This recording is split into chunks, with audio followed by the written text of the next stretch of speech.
I am the Tofu Golem. Please enjoy the video. In this video, I will explain how to make white sauce noodles without Maida. First, gather your ingredients, focusing on a healthy flour alternative like whole wheat flour. This simple swap makes a delicious and lighter sauce. Next, ensure your milk is at room temperature. This crucial step helps create a smooth, lump-free sauce. Finally, cook your preferred noodles separately so they are ready to combine with your freshly made sauce.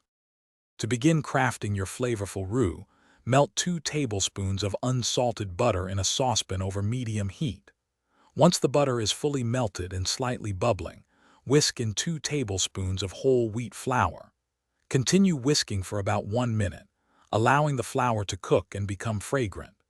This process is essential for removing the raw flour taste and creating a light, golden paste that will thicken your sauce beautifully. Now, let's achieve that creamy perfection. Gradually add 1½ cups of room temperature milk to your roux, whisking constantly to prevent any lumps from forming. Continue to whisk as you bring the sauce to a gentle simmer over medium-low heat. It will begin to thicken slightly as it cooks.